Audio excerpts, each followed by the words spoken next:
Hello बच्चों, कैसे हो आप लोग? आशा करते हैं कि आप लोग अच्छे होंगे, स्वस्थ होंगे और अपने पढ़ाई को अच्छे से कर रहे होंगे। चलिए आज हम लोग ठीक है क्लास 10th को स्टार्ट करते हैं, ठीक है? लेकिन क्लास को स्टार्ट करने से पहले जो प्रश्नावली है उसको स्टार्ट करने से पहले जो हमारा बेसिक चीज़ें चीज़ें हैं उसको समझते हैं, ठीक है ना? और उसको जानते हैं। जिस प्रकार ठीक है एक जड़ को ठीक है एक पेड़ को मजबूत होने के लिए जड़ की आवश्यकता पड़ती है, उसी प्रकार एक चैप्टर को मजबूत करने के लिए ठीक है, एक क्लास को मजबूत करने के लिए हम बेसिक चीज़ों को समझते हैं, ठीक है? उसके बाद अपने क्लास को स्टार्ट करेंगे, जो प्रश्नावली होगी उसको स्टार्ट करेंगे, ठीक है ना? चलिए आते हैं, लेते हैं सबसे पहले जो हमारा ठीक है संख्याएँ हैं, नंबर्स जो होते हैं, ठीक है? उसको लेते हैं जो हमारी संख्याएँ होती है। तो सबसे पहले एक संख्या लेते हैं जो प्राकृत संख्या है, ठीक है ना? प्राकृत संख्याएँ, जिसको इंग्लिश में क्या बोलते हैं? Natural number.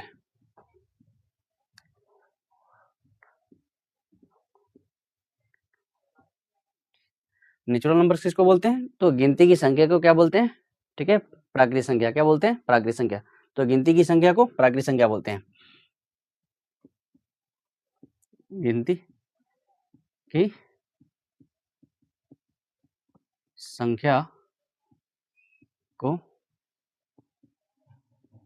प्राकृत संख्या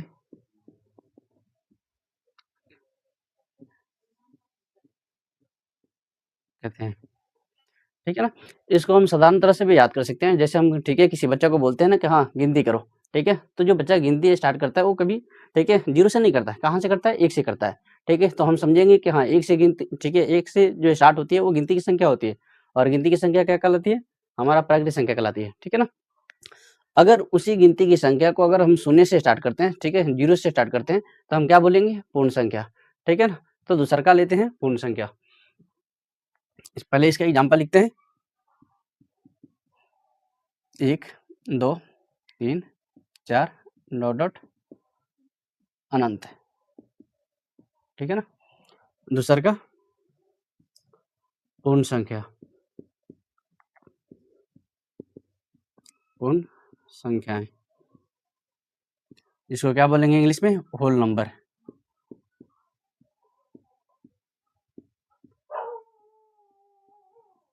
ठीक है? तो इसको क्या बोलेंगे? जब गिनती की शुरुआत जब गिनती जब गिनती की जब गिनती की शुरुआत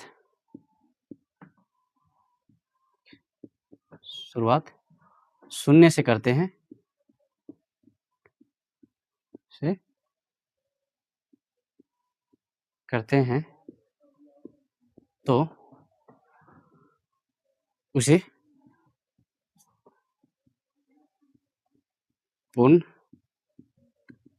संख्याएं संख्याएं कहते हैं। एग्जाम्पल तो 0, 1, 2, 3, 4, 5 डॉट डॉट अनंत, ठीक है ना? तीसरा लेते हैं, ठीक है ना? सम संख्या, सम संख्याएं, जिसको क्या बोलेंगे इंग्लिश में? इवन नंबर, इवन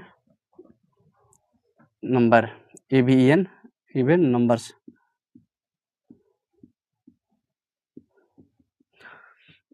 जो संख्या है 2 से कट जाती है, ठीक है? यानी 2 से विभाजित हो जाती है, उसे बोलते हैं हम सम संख्या।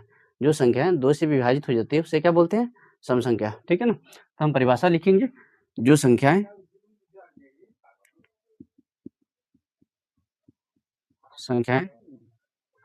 2 से विभाजित हो ठीक है? यानी आप लोग की भाषा में जो संख्याएं 2 से कट जाए, ठीक है? उसे क्या बोलते हैं? सम संख्या हो, उसे सम संख्याएं कहते हैं। एग्जाम्पल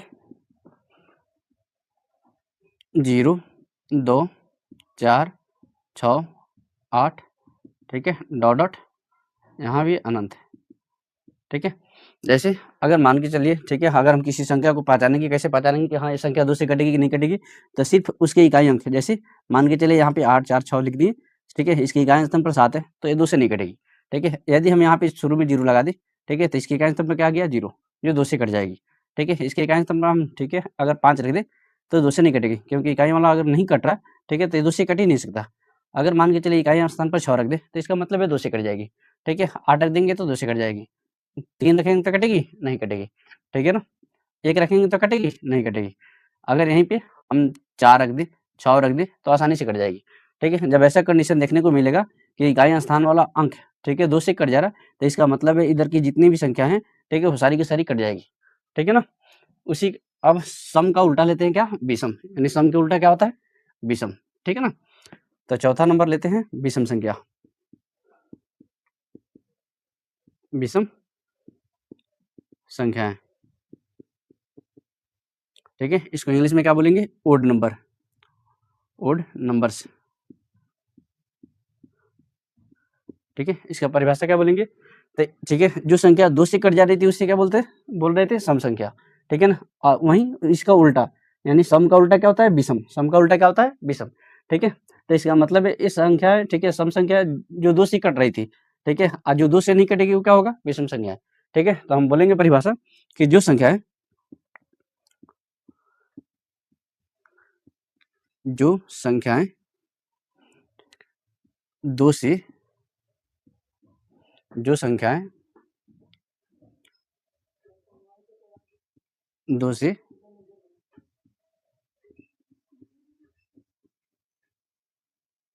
विभाजित न हो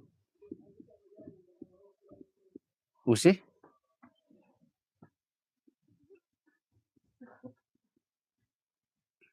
विषम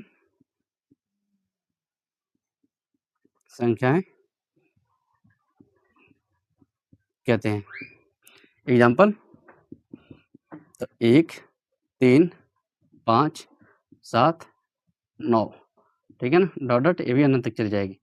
जैसे अगर मुझे चेक करना है कि कोई संख्या, ठीक है, विषम के सम, तो क्या करेंगे? जैसे मान के चलिए यहाँ पे ऐसी संख्या लिख लिया, इसके एक स्थान पर क्या है? 7, ठीक है, तो 7 हमारा क्या है? विषम संख्या, ठीक है, तो ये 2 से नहीं कर सकता। अगर यहाँ पे 9 लिख दी, ठीक है, तो 9 क्या है? विषम संख्या, ठीक है, तो 2 से नहीं कर सकता। अगर यहाँ पे 3 लिख दे, तो 3 क्या है? यहाँ विषम संख्या, ठीक है, तो ये 2 से नहीं कर सकती, ठीक है। यदि यहीं पे अगर हम 0 डाल देंगे तो क्या हो जाएगा? सम संख्या हो जाएगा, जो 2 से क्या होगा? कट जाएगा, ठीक है ना। चलिए नोट कीजिए, देखते हैं फिर, ठीक है। अब हम लोग लेते हैं 5वां पूर्णांक, ठीक है ना। पूर्णांक इंग्लिश में क्या बोलेंगे? इसे इंटीजर्स, INTEGERS, ठीक है। पूर्णांक क्या होता है? तो देखिएगा, कुछ हम लोग संख्याएं लिखते हैं जो प्लस में लिखते हैं, और कुछ संख्याएं लिखते हैं जो माइनस में लिखते हैं, ठीक है। तो जो प्लस वाली संख्याएं होती है उसको हम बोलते हैं धनात्मक, और जो माइनस वाली संख्याएं होती है उसको बोलते हैं क्या? ऋणात्मक। और हमारा बीच में क्या होता है? 0, ठीक है। यानी हम लोग नीचे के क्लासों में पढ़े थे ऐसे नंबर लाइन, ठीक है, जो बीच में क्या था? 0, ठीक है, और 0 से दाहिने बगल क्या था? प्लस, यानी 1, 2, 3, 4, 5, ठीक है, डॉट डॉट डॉट जाके इनफाइनाइट हो जाए। इधर जब 0 से बाएं आते हैं तो क्या लिखते हैं? ठीक है, माइनस की संख्या लेते हैं, -1, -2, -3, -4, ठीक है। इधर भी जाएंगे तो क्या होगा? अनंत, ठीक है। तो हम यहाँ इधर देख रहे थे, इधर क्या था? ऋणात्मक संख्याएं, ऋणात्मक संख्याएं, इधर क्या थी? 0 से इधर धनात्मक संख्याएं, धनात्मक संख्याएं, ठीक है। ये 0 क्या है मेरा? तो 0 है हमारा न्यूट्रल,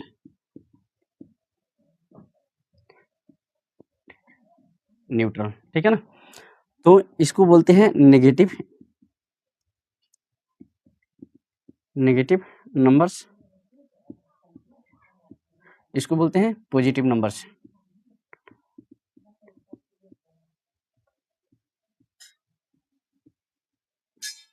ठीक है ना?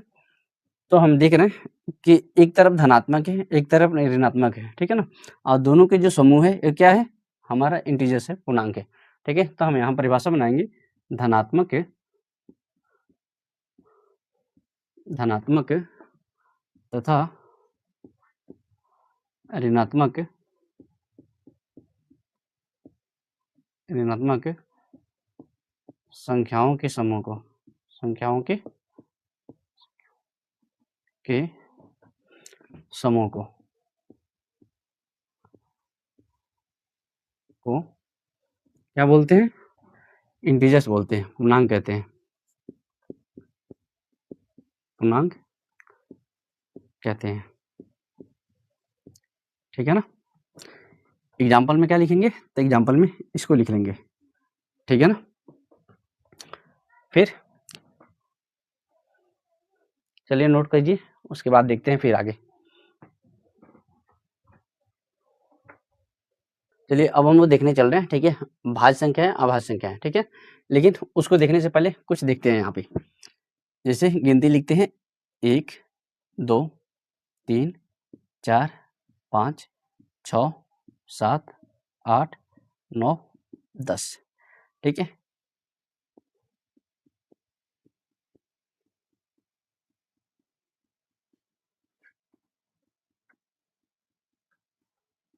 अगर हम इसका गुणनखंड ढूंढने चलें, ठीक है, यानी कि एक किसी कट रहा, तो देखेंगे एक सिर्फ एक सी कट रहा, 2 1 और 2 सी कटेगी, यानी 2 को काटने वाली सिर्फ 1 और 2 है। यहाँ देखेंगे तो 1 3, ठीक है? इसको 1 2 4, ठीक है? 5 1 और 5, 6 को 1 2 3 6, इसका 7 का 1 7, 8 का 1 2 4 8, 9 का 1 3 9, 10 का 1 2 5 10। आप लोग ध्यान से देखिए, देखने पर कुछ पता चल रहा है? ठीक है? देखिए हम लोग ध्यान से देखेंगे तो हम लोग को ये देखने को मिलेगा कि 1 है जिसका गुणनखंड कितना है? 1, 2 का 2 गुण, 3 का 3 गुण, 4 का 2 गुण, 5 का 2 गुण, 6 का 4 गुण, 7 का 2 गुण, 8 का 4 गुण, 9 का 3 गुण, 10 का 4 गुण। यानी देखने पर ये पता चल रहा है कि कुछ संख्याएँ ऐसी हैं जिसका गुणनखंड कितना आ रहा है? 2 आ रहा है, ठीक है? और किसी का कितना आ रहा है? 2 से ज़्यादा आ रहा है, और किसी का कितना आ रहा है? 1 आ रहा है। तो यहाँ हमें ये पता चलता है कि जिसका, ठीक है? जिसका 2 गो गुणनखंड है, ठीक है ना? उस सारी को हम क्या बोलेंगे? अभाज्य संख्या। क्या बोलेंगे? अभाज्य संख्या, ठीक है? तो आते हैं, लेते हैं ठीक है, अभाज्य संख्या को, ठीक है? अभाज्य संख्या कितना नंबर है हमारा? 5 नंबर, ठीक है? छठा नंबर है अभाज्य संख्या। अभाज्य संख्याएँ, इसको इंग्लिश में क्या बोलेंगे? प्राइम नंबर्स, प्राइम नंबर्स, ठीक है?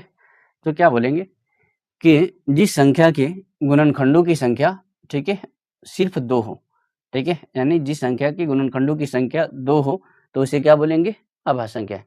एक बार ऐसे भी बोल सकते हैं एक तरह से कि जो संख्या 1 से कटे और अपने आप कटे, ठीक है?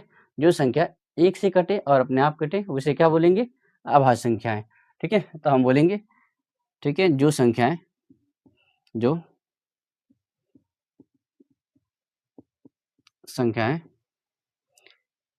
1 से कटे, 1 से कटे और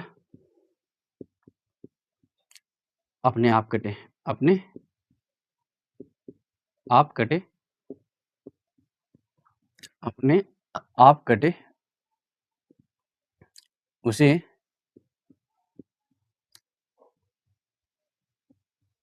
अभाज्य संख्याएँ कहते हैं, संख्याएँ संख्याएं कहते हैं।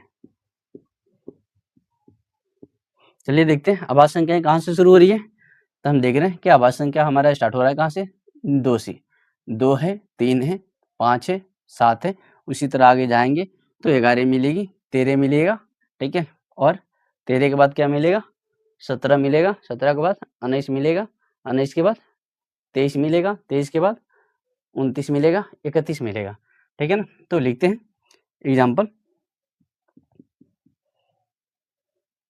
एग्जाम्पल में 2, 3, 5, 7, 11, 13 ऐसे ही चले जाएंगे, ठीक है ना, याद रखेंगे, ठीक है ना। यहाँ पे देखेंगे तो हमारा सबसे छोटा अभाज्य संख्या क्या है, 2, ठीक है। तो यहाँ पे नोट लिखते हैं स्टार देखिए कि सबसे छोटी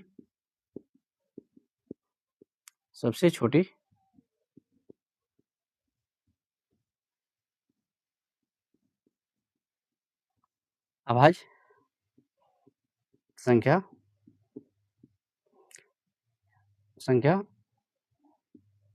2 है, ठीक है। इसके साथ साथ एक चीज और देखने को मिल रहा है कि 2 अभाज्य होने के साथ साथ क्या है, सम भी है। तो हम बोलेंगे सबसे छोटी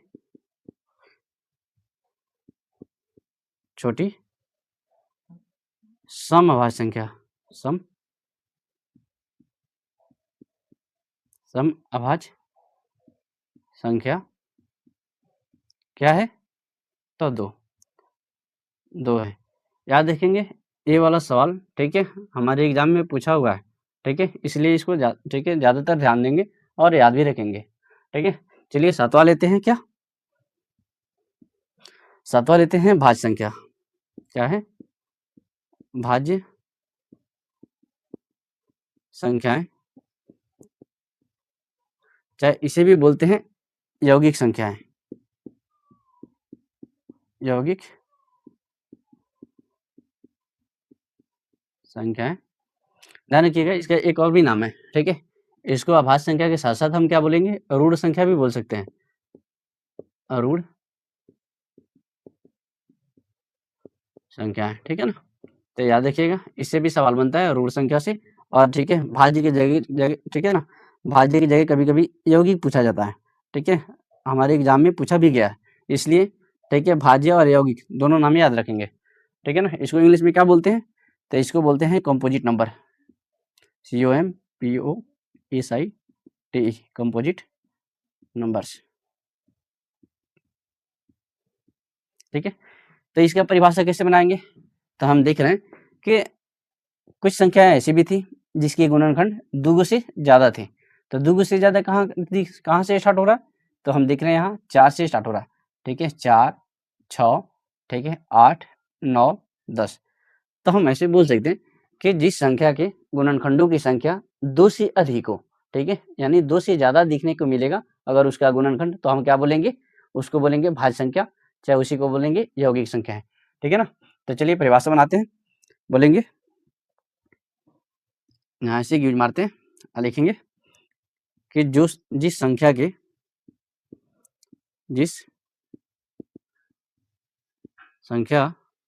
के गुणनखंडों की संख्या, गुणनखंडों की संख्या 2 से अधिक हो, 2 से अधिक हो, उसे भाज्य या यौगिक संख्याएं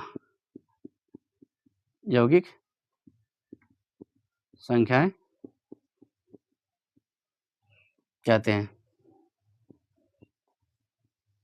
ठीक है ना। इसके एग्जाम्पल कहाँ से स्टार्ट करेंगे, तो देख रहे हैं इसका एग्जाम्पल कहाँ से स्टार्ट होगा, 4 से, ठीक है। तो 4, 6, 8, 9, 10 ऐसे आगे तक चला जाएगा, ठीक है। तो लिखते हैं जैसे 4, 6, 8, 9, 10 डॉट, ठीक है, कहाँ तक जाएगा, तो अनंत तक ये भी चला जाएगा, और ये भी कहाँ तक जाएगा, तो अनंत तक, ठीक है ना। यहाँ देखेंगे, यहाँ से भी क्वेश्चन बनता है, पूछता है कि सबसे छोटी यौगिक संख्याएं क्या होती है। ठीक है, सबसे छोटी यौगिक संख्या क्या होती है, तो 4। क्या होती है, 4। चाहे भाज्य भी बोल सकता है, ठीक है ना। तो यहाँ पे लिखेंगे स्टार देखिए, सबसे छोटी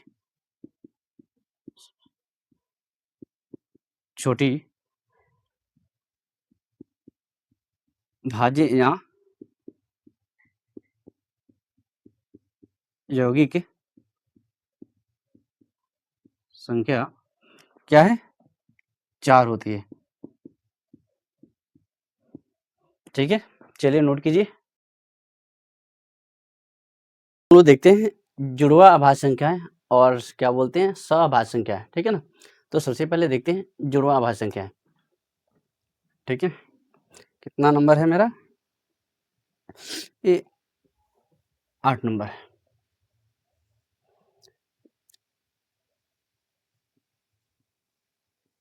जुड़वा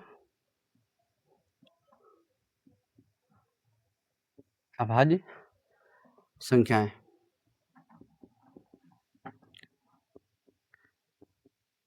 ठीक है, इसको इंग्लिश में क्या बोलेंगे, ट्विन प्राइम नंबर्स। ये क्या होती है, तो समझते हैं। जब हम देखते हैं कि कुछ संख्याएं ऐसी होती हैं, कुछ अभाज्य संख्या जिसके बीच में सिर्फ कितना का अंतर हो, 2 का अंतर। ठीक है, तो जब दो अभाज्य संख्याओं के बीच सिर्फ 2 का अंतर हो, ठीक है, जब 2 अभाज्य संख्याओं के बीच कितना का अंतर हो, 2 का। ठीक है, तो हम क्या बोलेंगे उसको, जुड़वा अभाज्य। तो हम परिभाषा बोलेंगे, जब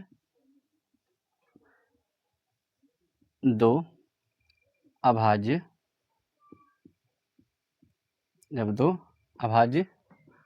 संख्याओं के बीच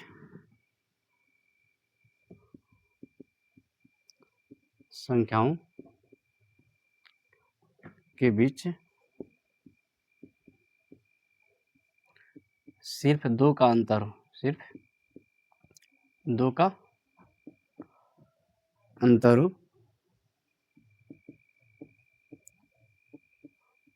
तो उसे जुड़वा अभाज्य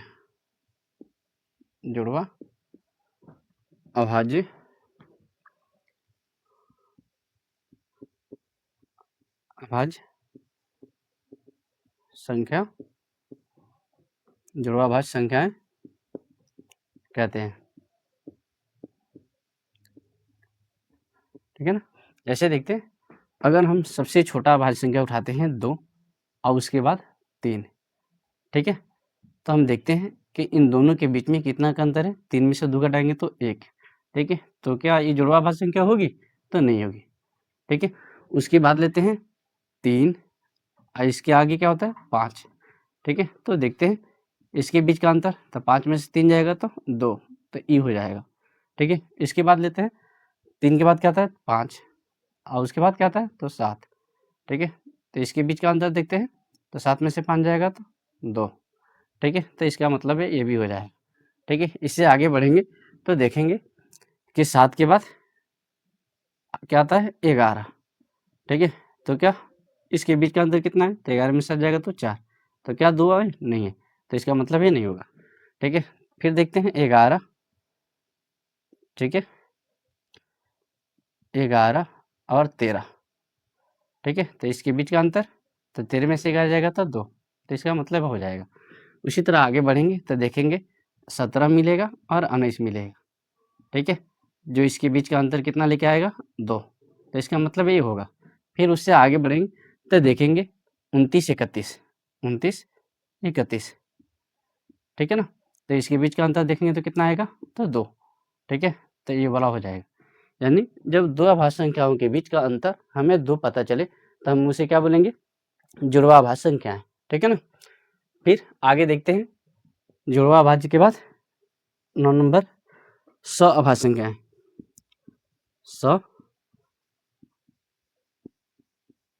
सअभाज्य संख्याएं।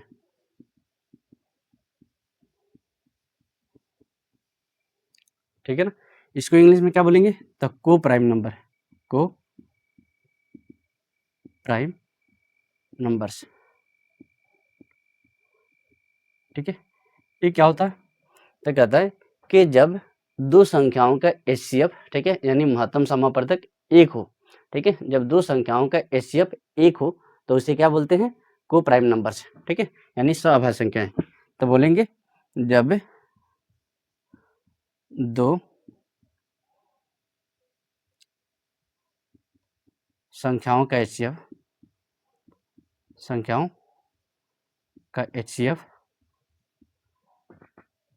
जब दो संख्याओं का एचसीएफ एक हो तो उसे सअभाज्य संख्याएं कहते हैं। सअभाज्य संख्याएं कहते हैं। ठीक है ना? एग्जाम्पल, ठीक है, तो इसके एग्जाम्पल में अगर मैं एक उठा लें और दो उठा लें तो एक और दो का, ठीक है, जो एचसीएफ निकालेंगे तो एक ही आएगा। ठीक है, और दो ले ले, तीन ले ले, ठीक है, दो और तीन का एचसीएफ निकालेंगे तो कितना आएगा? एक ही आएगा। ठीक है, आगे बढ़ते हैं, चार ले ले, सात ले ले, तो इसका एचसीएफ निकालेंगे तो कितना आएगा? एक आएगा। ठीक है, नौ ले ले, 11 ले ले, ठीक है, तो इसका एचसीएफ निकालेंगे तो कितना आएगा? एक ही आएगा। तो इससे हमें पता चल रहा है कि जब दो संख्याओं का एचसीएफ अगर हमें एक प्राप्त हो तो हम क्या बोलेंगे उसे? ठीक है, क्या बोलेंगे? सअभाज्य संख्याएं बोलेंगे। इसमें ऐसा नहीं है कि हमारा, ठीक है, दोनों के दोनों अभाज्य संख्या ही हो, ऐसा संभव नहीं है। ठीक है, इसमें हमारा भाज्य संख्या भी आ सकता है और अभाज्य संख्या भी आ सकता है। ठीक है, तो कोई दिक्कत नहीं है। अगर हमारा दो संख्याओं का जब एचसीएफ, ठीक है, एक प्राप्त होगा तो हम क्या बोलेंगे उसे? क्या बोलेंगे? तो सअभाज्य संख्या कहेंगे। ठीक है ना? ओके, चलिए नोट कीजिए।